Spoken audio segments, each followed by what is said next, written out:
Mr. Marshall, the Supreme Court has reconvened. Supreme Court reconvened.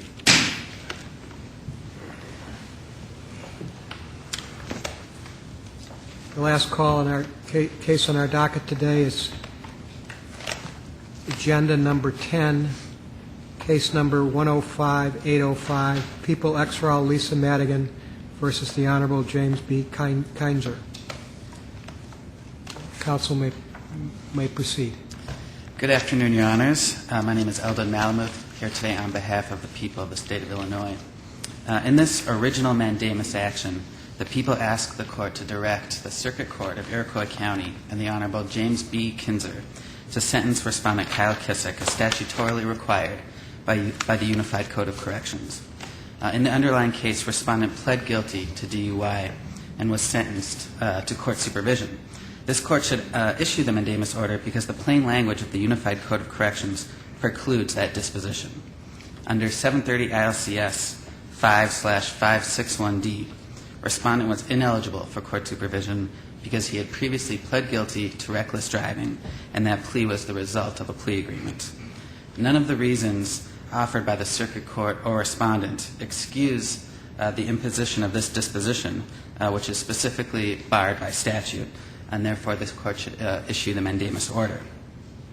Turning to the language of the statute, Section 561D addresses instances in which a defendant charged with driving under the influence is ineligible for court supervision.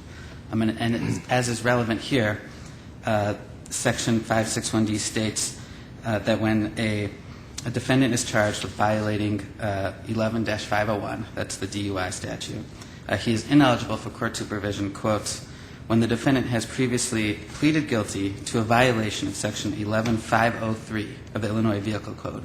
That's the reckless driving statute. And the plea or stipulation was the result of a plea agreement. As the Circuit Court itself conceded in this case, literal application, quote unquote, of Section 561D3 would bar court supervision here. And that concession comes out of the plain language of the statute. The language is unambiguous. It states that if there was a plea pursuant to a plea agreement previously to reckless driving, that the defendant is subsequently charged with driving under the influence, he is ineligible for court supervision. As this court stated in the People v. Perry case, where the language of the statute is clear and unambiguous, it must be applied as written. Now, Respondent argues that when the statute says the previous plea had to be the result of, quote, a plea agreement, it doesn't actually mean a plea agreement. Rather, it means a certain subset of plea agreements, specifically those plea agreements in which a driving under the influence charge was reduced to reckless driving. But Respondent can point to nothing in the statute which would support that narrow interpretation. And indeed, in Illinois law, the term plea agreement means any plea agreement, any plea of guilty in exchange for some consideration. For instance, in the People v. Whitfield case, a decision of this court from 2005, that court described, quote, a plea agreement that, as evinced by the record, was that defendant would receive a maximum sentence of 25 years in prison. The court went on to explain that the plea of guilty was given in exchange for the promise of a 25-year sentence. So in that case, there was consideration, but there was no dismissal of charges. The consideration was the maximum sentence would be 25 years. And Respondent has pointed to no instance in Illinois law where the term plea agreement is used only to mean a certain subset of plea agreements, and certainly no instance in which such a narrow interpretation is applied without language indicating indicating that such a narrowing is in order. Respondent turns to two cases to support his position, but both cases actually only reinforce that the important analysis here, the dichotomy, the relevant dichotomy, is whether the plea was, on the one hand, the result of a plea agreement with some consideration, and on the other hand, a blind plea in which no consideration was given. The first case is People v. Eckhart. At issue in the Eckhart case was whether 561D3 violated the equal protection principles, and the claim there was raised by a defendant who had pled guilty pursuant to a plea agreement and claimed that he was being treated differently than defendants who had entered into blind pleas. This Court rejected that claim, and in doing so, it found that the statute was rationally related to a legitimate state interest. And it upheld the statute because it could find a set of facts which would sustain that rational relationship, which would sustain that classification. The fact that the Court used as an illustration and as its original set of facts a defendant who had been charged with DUI and then had that charge dismissed does not at all suggest that other considerations, for instance, a maximum sentence, do not qualify under the statute. And indeed, when describing the term a plea agreement, this Court described it as a situation in which, quote, the defendant is offered some consideration in exchange for his agreements to enter a plea of guilty, which one who enters a blind plea does not receive. It's your position that that portion of that case would be dicta, right? Isn't it? Your Honor, that is correct. That is dicta. But moreover, it is not dicta that is contrary to this position, in that the analysis of this Court there was that it had to find one set of facts to support the classification. Having done so, this Court's job was done. It did not need to go farther and decide whether the other interests would be rational, or whether there could be other sets of facts that would be rationally related. So not only is it dicta, but it's dicta which in no way is contrary to the people's position here. The other case... And would you argue that there's sufficient rationale to treat pleas to reckless different from convictions for reckless driving? And what would that rationale be? I'm sorry, Your Honor, could you repeat the question? The section we're dealing with deals with plea agreements and reckless driving, treating that different, and that's treated differently than if someone was just simply convicted or if it was a blind plea. Isn't that correct? That is correct, Your Honor. And the rationale for that is just some considerations given and not what Eckert seems to talk about in dicta? Well, Your Honor, there could be plenty of rationales for treating those groups differently. As Your Honor stated, that group, the group of defendants who pled guilty pursuant to agreements received consideration. That consideration might have been the imposition of court supervision, for instance, in which case the charge is, so long as the defendant complies with the terms of the court supervision, eventually discharged.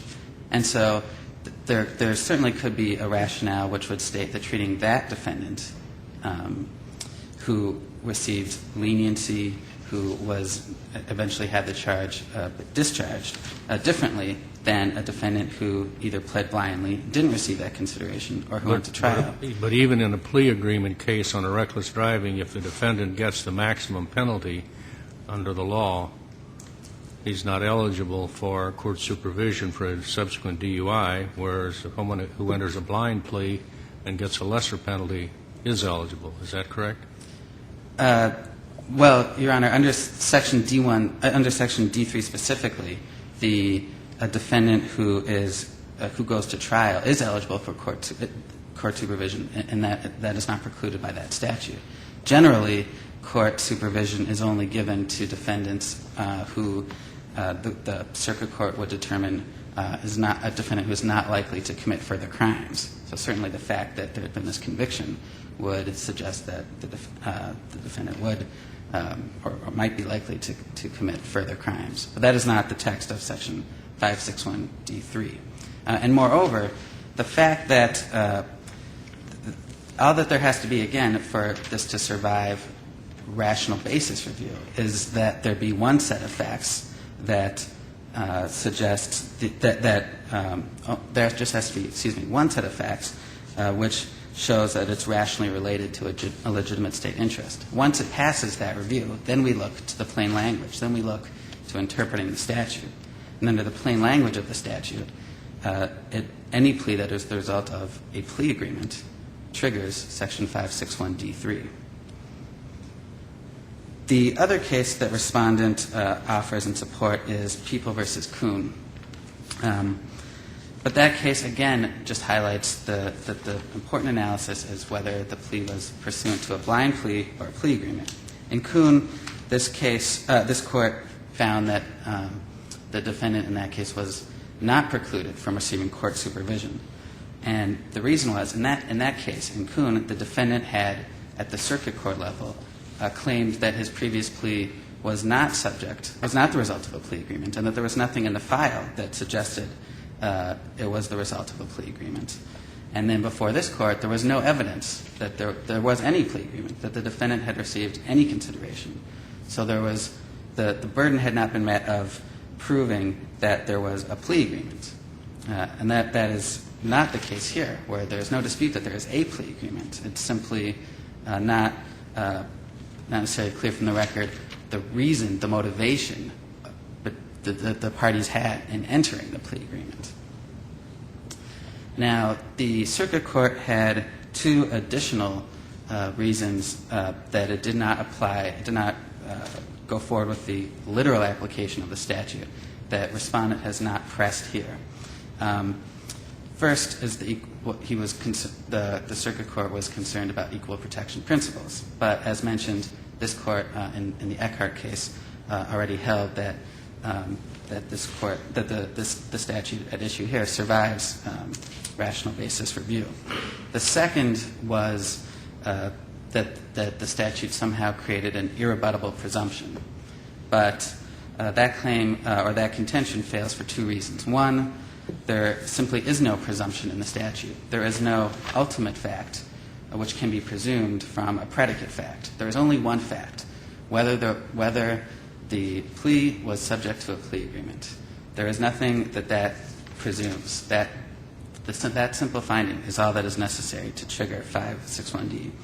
And moreover, these sorts of presumptions are only a problem when they go to the underlying elements, the elements of the criminal offense, not to the length of the statute, which is the issue here. And unless the court has any other questions, we would argue that the statute is constitutional, that the language is clear, and that respondent fits under the plain language of the statute, and therefore this court should issue a mandamus order. Counsel, I do have a question. I'll make sure I've got this right. I mean, your entire argument is based on that there was a plea agreement, right? That's correct. To state the obvious. Now, the state's attorney of Iroquois County signed off, at least was of record, agreeing to this on behalf of the people. That's correct. And now the people challenge what they agreed to. I'm sorry, I don't understand. Well, the people, the state's attorney, agreed to the agreement. Then the people brought a motion later challenging that agreement. Is that right? No, I'm sorry, Your Honor. The plea agreement that I was discussing, and I'm sorry for not making this clear, was in the 2002 reckless driving plea. In this 2007 case, in which defendant pled guilty, there was no agreement. There was no agreement. No, there was no agreement in that case. That the court simply imposed court supervision, so that there was no signing off by the assistant state's attorney. So then, going back to what Justice Carmeier talked about, in terms of a scenario where there's a bench ruling or there's no agreement, does the statute still apply then? Section 561D3 does not apply to that situation. Again, there's a general court supervision generally under the statute should only be applied when a defendant has shown that he is not likely to commit further crimes. But the specific those specific instances do not apply. And the General Assembly was free, though, to go one step at a time and to proceed as it chose. And so I'm perfectly clear. You're talking about the blind plea or the finding of guilty in after a trial is in the earlier offense, not in the present offense. The important analysis is whether in the previous offense, in 02, the plea was blind or pursuant to an agreement. That's the issue. That's the relevant analysis. That's what triggers when whether the statute applies in this particular case. Exactly, Your Honor. So in this particular case, it wouldn't make any difference whether it's a blind plea, a trial? In the 2007 Right. case, no. Okay, thank you. Once the charge for driving under the influence is made, and there was the previous plea pursuant to a plea agreement, in 2007, the respondent was precluded by this statute from receiving court supervision. And I thought from reading your brief references you made on page 7 that the record is unclear about the prior DUI proceedings, about why the DUI was dismissed and the terms of it. I mean, is it even clear in the record that there was an agreement? Your Honor, it's certainly clear that there was an agreement, and that pursuant to this agreement, the defendant pled guilty, was given court supervision, received some additional fines, and that the state dismissed the DUI charges. What's not in the record is the motivation that the parties had, that the people had, in entering into the plea, nor the motivation that the defendant had, the respondent, had, in entering into the plea. But again, that fact, the motivation of the parties, is not an issue, and it would be extremely difficult to envision a situation in which that fact, the reason, the motivations of the parties were put on the record. I mean, that would, the plea bargaining process is complex, and there could be numerous motivations. The parties might not agree as to the relative strength of the case, but that in no way would change the importance of the plea bargaining process. In the 2001 or 2002 case, the defendant was actually charged with DUI and with reckless driving at the outset, was he not? That's correct, Your Honor. And his argument is that there was no reduction of the DUI to a reckless, and therefore this doesn't apply because he pled, even though there was a plea agreement, the motivation was not a reduction of the DUI. Exactly. His argument is that the state, theoretically, the people could have decided to dismiss the charges, that the motivation. You're saying that doesn't make any difference. If there was any kind of a plea agreement, and if it was just a charge of reckless driving back in 2002 and there was a plea agreement, he's not eligible for court supervision in 2007. That's right. That's the plain language of the statute. In this case, we have, as you mentioned, the DUI charge in 2001 that was dismissed pursuant to the agreement. But even if that hadn't been there, this statute would be triggered. Thank you, Your Honors. Mr. Boyer, you may proceed. Thank you, Your Honor. May it please the Court, Counsel, my name is Ronald Boyer, and I represent one of the respondents in this proceeding, and that's Kyle Kissick, who, of course, was the defendant in the two cases, one from 2002 and the other from 2007. In my opinion, the main fallacy with the state's argument and the state's petition for an order of mandamus in this case is their interpretation or misinterpretation of 5-6-1D of the vehicle code. What the state is saying to you is that any plea agreement regarding reckless driving results in a person who is subsequently charged with driving under the influence from being allowed court supervision. Doesn't make, according to the state, any difference what the nature of the plea agreement was. It doesn't make any difference what the terms of the plea agreement were. It's because if it's a plea agreement, it affects the subsequent DUI sentencing procedure. That cannot be. That was not the intention of this statute, and Your Honors, this Court has already ruled what the purpose of that particular section was. Let me put it this way. The most cases, in my experience, and I've been practicing for 40 years, are dealt with by plea bargaining. DUIs, reckless driving, and the like are I can't give you a percentage, but I think we all know that. It has to be done that way. So the state says that anytime there's a reckless driving charge and there's a plea agreement, that affects a subsequent DUI charge. But so they mean by that, let's suppose that a person is charged with reckless driving and they enter into a plea agreement whereby the person will get probation, where the person will get a certain fine for his plea of guilty, or he will get conditional discharge for his plea of guilty. The state is saying even if those are the terms of the plea agreement, doesn't make any difference. It's a plea agreement, and therefore it makes the person convicted of that or given court supervision on it ineligible for court supervision on a subsequent DUI. Mr. Boyer? Yes, Your Honor. And I know you have a response to the state's position as to what the statute says, but would you agree there would be a rational basis for such a policy, namely that DUI offenders who have been had reckless driving in their past should be subject to stricter penalties? I think they're totally unrelated, Your Honor. You could say that... There's no rational basis there for such a law? I don't think there is. You could say that about a speeder who was going over 100 miles an hour. They could make that, under that theory or philosophy, a preclusion of getting court supervision at a subsequent time. I think that the rational basis is that charges that preceded the present DUI must be related somehow to alcohol. And that was the purpose and the intention of the legislature in enacting this.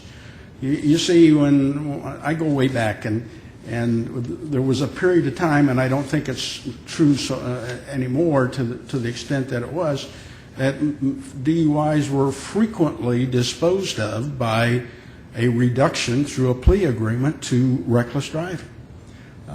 When I was a prosecutor, we did that quite regularly and quite frequently.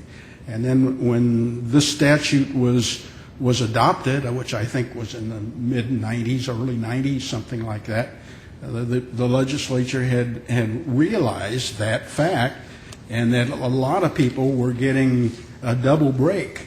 They were getting a break by having their initial DUI charge reduced to reckless, and then they were getting a second break when they got their second DUI, and being eligible for court supervision on the second DUI. And that's what the legislature was intending to preclude, and you said this yourselves in the Eckhart decision. Counsel, if I may. Yes, Your Honor. We heard that the trial judge here said at some point that technically the statute required the supervision on the later charge. From that, it seemed that he was saying that the literal reading of the statute would prohibit the subsequent supervision. That's correct. Contained within your article, with your argument, do you agree to that? I agree that a technical, literal interpretation of the statute without resorting to looking at the purpose of the statute would preclude my client from receiving court supervision on a subsequent DUI. And I do really understand that what you're saying when you say the purpose of the statute, because it makes perfect sense for one thing. But what is there in statutory interpretation that permits us with this statute to go beyond the plain language of the statute and look into something else? Because to interpret the statute as the state would have you interpret it leads to a result that is not only in the intent of the legislature, but in my opinion it is absurd and not reasonably related to the purpose of this statute. This statute, Your Honors... When you say that, that just ties into the claim that it's absurd, not that there's a constitutional problem. Judge, we're not arguing it's unconstitutional. I understand that, but the last statement sounded a little like what you might hear if it was a constitutional problem. Perhaps. And I may believe that it's unconstitutional. What you're saying is that you're saying the statute is ambiguous? No. I am saying that the statute is ambiguous. Okay. Yes. It's ambiguous because, first of all, you got to look at where it's located. I mean, it was adopted as a part of a supervision provision regarding DUIs. Okay?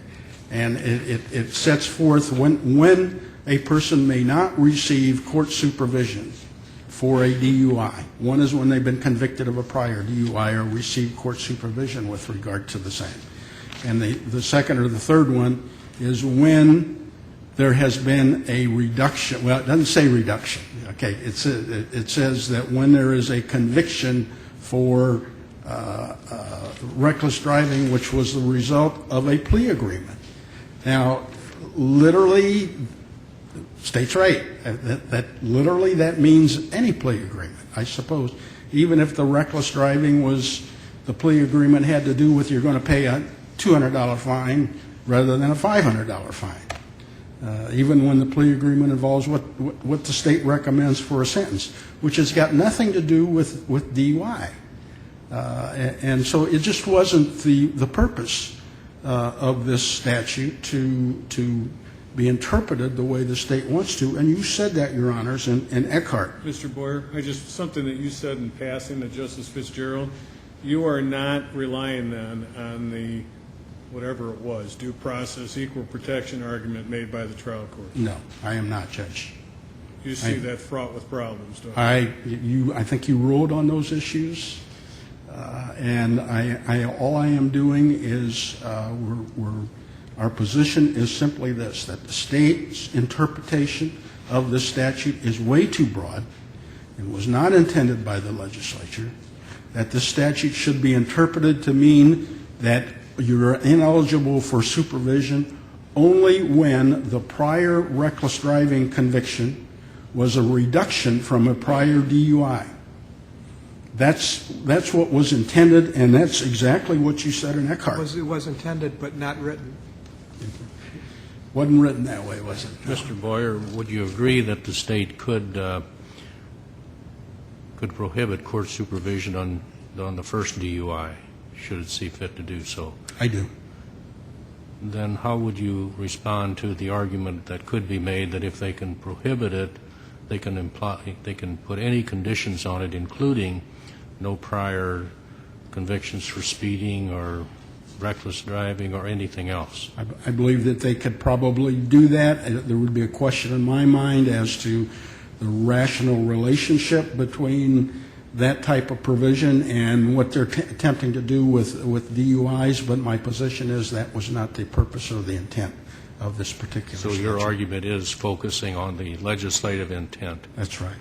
And your decision, Your Honor, in Eckhart, which said that the purpose of this section is to preclude supervision to those previously convicted of DUI, but also to those who have been charged with that offense and plea bargained for the lesser offense of reckless driving. That's exactly what was said. But, Mr. Boyer, in this case, how are we to know if that was part of the plea agreement? If it was a reduction? In this particular case, that's a problem. Because it's two separate charges. It's two separate charges, and we argued that on our brief, and I was going to get to that, and I'll get to it right now. Because it would seem that every time there was a plea agreement that would have to be articulated, this was a reduction. Or show on the record that it was a reduction, but as you indicated, and this was the judge's problem, his record, which he interpreted from the 2002 DUI, involved, as has already been noted here, two separate charges. One was a DUI, and the other was reckless driving. So there was no reduction from DUI to reckless driving. The defendant simply pled guilty to the reckless driving. And it does not indicate that the plea was the result of a plea agreement to reckless driving. It's ambiguous. I mean, I'm not standing here and saying that it's crystal clear. But then it says that the docket entry of the judge that pursuant to plea agreement, the DUI is dismissed. So the judge's problem was this plea of guilty to reckless driving some type of benefit to the defendant because the DUI was being dismissed. And he ruled he couldn't reach that conclusion. So what the So state... then are you saying that there's a factual issue here? I am. And the factual issue is the judge's interpretation of his own record. And he interpreted for his record to be void as to whether or not the DUI, and it wasn't, I'm sorry, the reckless driving supervision. The defendant actually got supervision on that reckless driving rather than a conviction, whether it was the result or had anything to do with the DUI charge. We have to assume the police officer charged my client both with DUI and with reckless driving. That's unusual. There must have been something there for both charges to exist. So the judge's problem was, well, record doesn't say that the plea to the reckless was a result of the DUI. Now, in most cases, the record will be clear. The defendant is charged with DUI. Record will show that, okay, the state, through plea negotiations, reduces the DUI to reckless driving, and the defendant pleads guilty. That's going to be there. But in this case, it's not there because of the fact that there were two separate charges. So my position with regard to that is it is a factual issue. But it's only a factual issue if we do not accept the literal reading of the statute. Is that Exactly. correct? Okay. Yeah. And that's why I started the argument with how you interpret statute. And then we have to talk about this case and how it applies to the statute. And Judge Kinzer interpreted it to be lacking the record as to whether or not the reckless driving was the result of a reduction. Yes, Your Honor. Explain to me why the portion of Eckert that you want to rely upon is not dicta in this case. It appears that the holding of Eckert would be that where persons who enter a blind plea are taking their chances, and as long as a negotiated plea, they're offered some consideration. It seems like that would be enough for the holding. And once that conclusion was reached, there was really no reason to go and point out that in most cases a negotiated reckless driving plea will involve dismissal of a DUI charge. And the specific reason why I'm asking you that it isn't dicta, it's by agreement here. It flies in the face of the straight reading of the statute. You agree with that. The interpretation that you draw from what, at least at this point, I'm calling dicta and Eckert flies in the face of the plain reading. And wouldn't it have been very easy for the legislature to put in restrictive language, which they did not in the statute? Okay. Judge, to attempt to answer your question, I do not believe this was dicta in your Eckhart decision. You say in the next to the last paragraph, the next focus of inquiry is whether the denial of supervision to those who, pursuant to a plea agreement, have pled guilty to or stipulated to facts supporting a charge or a finding of guilty of a violation within the last 5 years is rationally related to the goal of highway safety. And you made a ruling on that, that it was rationally related to the goal of highway safety by pointing out what the focus of this section meant. And you reached the conclusion of the rational relationship because of the purpose or focus, because the legislature was attempting to prevent a person who was previously charged with DUI but was reduced to reckless driving from having the benefit of a supervision thereafter.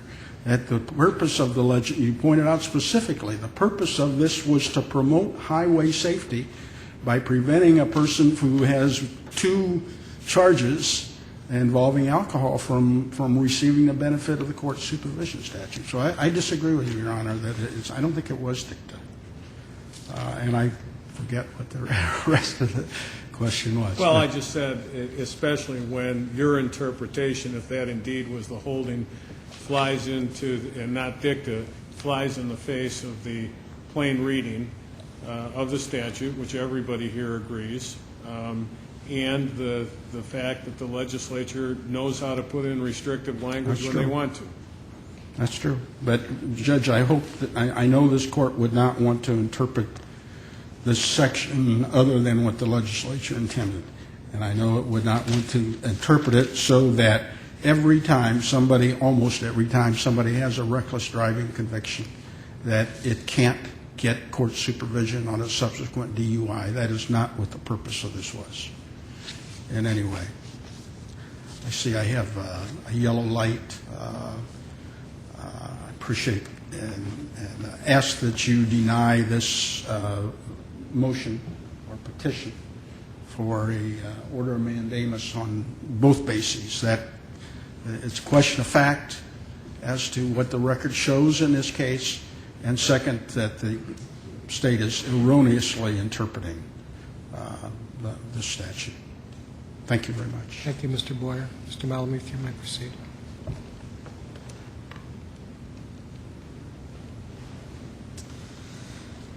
Thank you, Your Honors. Just a couple quick points. First, the most important thing here is that, as Your Honor stated, everyone agrees that under the plain reading of the statute, the respondent was ineligible for court supervision.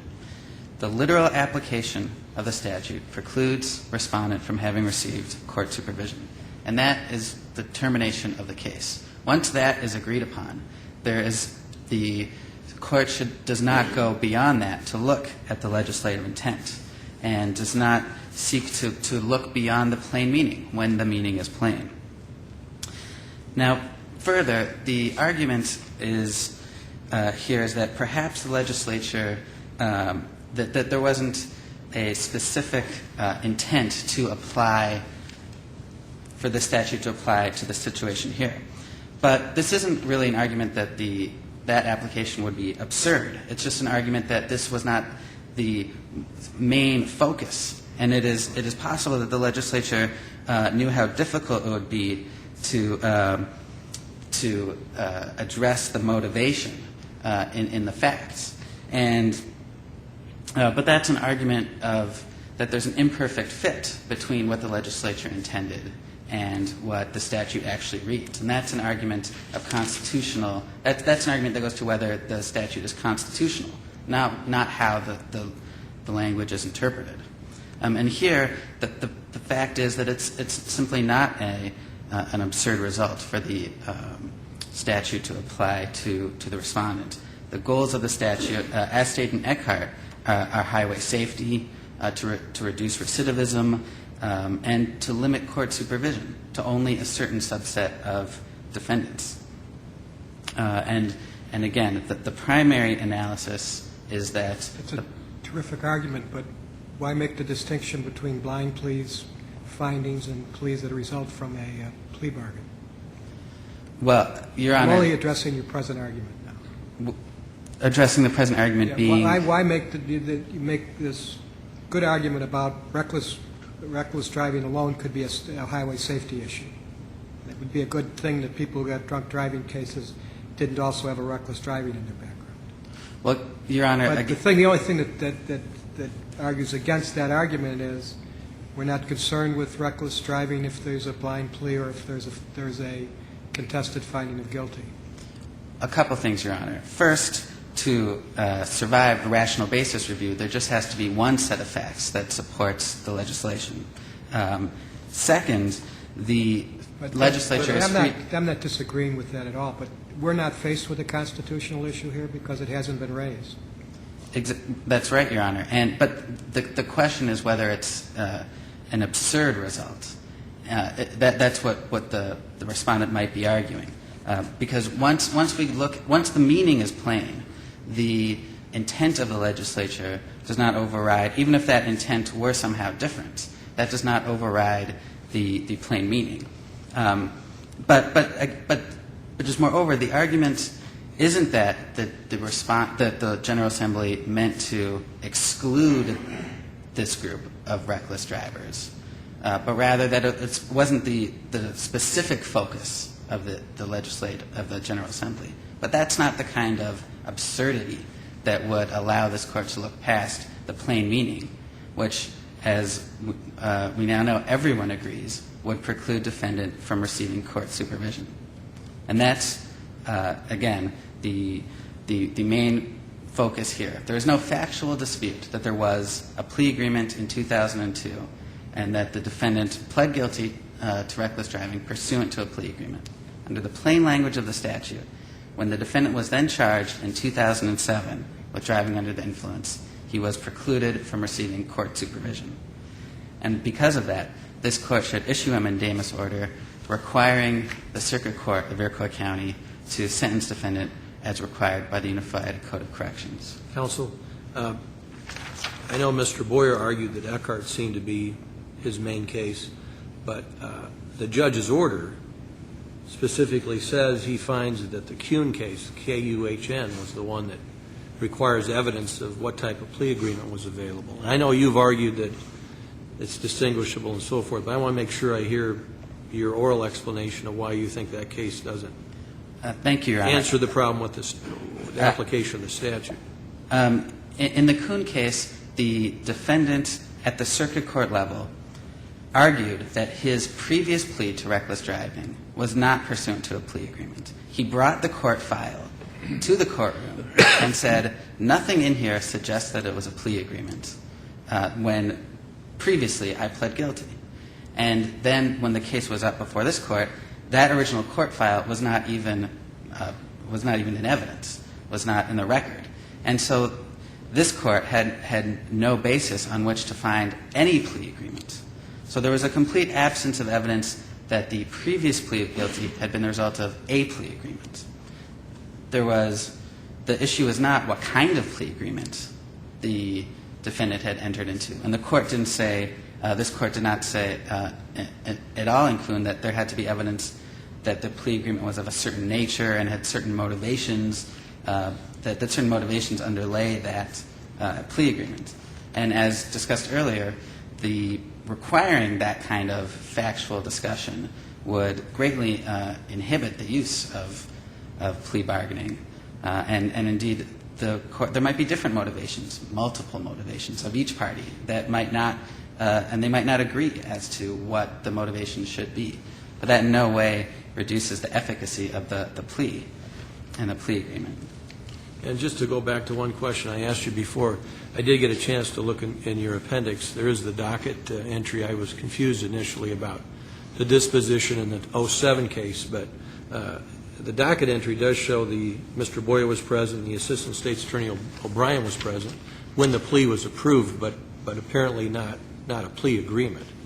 That's right. The respondent pled guilty, and then the court imposed court supervision and the various other things, but that was not a plea agreement. Okay, but at the time, the Assistant State's Attorney made no objection to that. Your Honor, there's nothing in the record about that. I believe that the Assistant State's Attorney did object at the time and also filed a motion to reconsider the void sentence shortly thereafter. I know there's the motion to reconsider, but at least on the face of what transpired at the time this disposition was granted, it's being challenged. There's no indication the judge entertained any argument or objections from the State that this is a void disposition. There's no evidence that at that time there was. Obviously, when the motion for void sentence, that included arguments on that issue. Unless there are any further questions, thank you, Your Honors. Thank you, Counsel.